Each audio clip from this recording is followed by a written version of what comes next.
Alright, welcome back to Keller Customs Garage. Today we are working on the F1 and we got some brand new parts in, so I want to unbox them and I'll show you what else we got. Come on in. There's nobody else.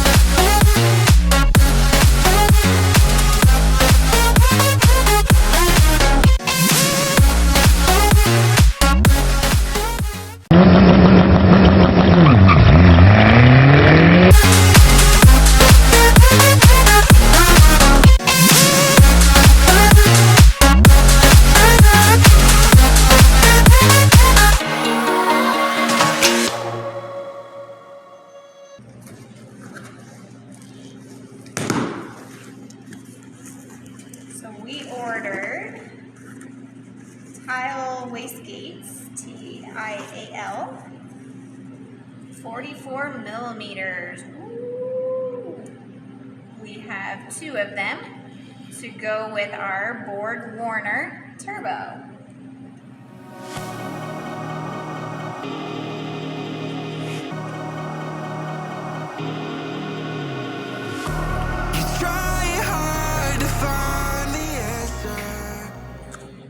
As she said, these are tile, whatever you want to call them. 44 millimeter. This is the MVS series. With these comes a bunch of different springs, the clamps you need for it, the ports, fittings for the coolant if you're going to run coolant, and basically everything you need to mount them. So I got them in silver since that's just kind of a neutral color. We got 2 of them. See how they look on there. Alright, so we got some FIC injectors, 1440s is what we're going to run on the 2JZ, with some new connectors in the backside just in case we need to connect to our harness. So today we are going to work on getting the fuel rail and injectors in, as well as sitting the turbo on there. We don't have a turbo gasket, so we're going to work on that, but we're going to mock everything up so that we can continue on. Alright, so while we have the intake off, one of the things we needed to change, feed tube for the power steering. Because that's straight and sits in the power steering, it sits super close to the intake, and we couldn't get a hose on it, you just can't. Did some looking. Powerhouse Racing makes a simple solution for this. It's a 90 that you can clock basically in any direction you want. So you can put it, literally point it any which way you want to do it. And so that, when you get it set up, you just tighten that nut down, bolt down, and you're set. So that will wind around and underneath the intake, and then we'll figure out still where the reservoir, power steering reservoir, will mount. I don't know if it'll be the firewall or the inner fender yet. I haven't made that decision, but you'll see it when we see it. So with this fuel rail, the only thing I changed really was it came with all these ports here and a block off for if I don't want to use the middle one. But I had to change this fitting.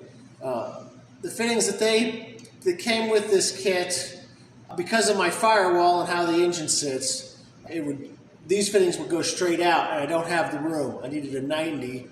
So went on Earl's website and did some searching for what I needed, and I was able to find the correct fitting I need for the 90 to go down for the return. So that's about the only change I made from the kit. And other than that, we'll see how the kit goes together. It comes and goes. The life of dreams is moving faster, and no one knows the constant fear of what comes after. We'll never know. It's weighing me down. Got my feet on the ground. Let's hide away from the lights. They run away from the light. Let's run away. So we basically got the intake on, all the bolts and nuts tightened. If you noticed, I did leave 2 studs in here. One, because when I got my head back from the machine shop, they had left those in there, so I didn't feel like taking them out. And 2, biggest reason I guess I like them is when I'm sticking this on, it's easier to line that up and not have to hold it while trying to stick bolts in. So I've got 2 studs, the rest of the nuts are all in there, they're all tight. Gaskets, O-rings were all in there, so the intake, I'm hoping, will not have to come off again. And then, just to point out, the Powerhouse Racing is, you can see how it now, instead of pointing straight up into the intake here, it's got a nice 90. I can point it down to that gap, and I'll basically run a hose down here and somewhere to wherever my reservoir is. Maybe on the firewall, maybe on the inner fender. Hard to say right now, but coming along. Fuel rail is now on. Injectors are at least in place. We're still working on how they're going to sit. When I ordered the wiring harness from Wiring Specialties, I wasn't entirely sure what I was going to run with, and it's something that I should have just done a better job of looking into before I made this. So I put basically just a pretty standard plug on the ends of these. So when I ordered the Fuel Injector Clinic injectors, I had them send me the pigtails for this too, so they connect so I can run it. Eventually I will probably depin these and depin this and put this connector in place so it goes in, but for right now I'm going to see how I can make this work, if I can make this work without it being too ugly.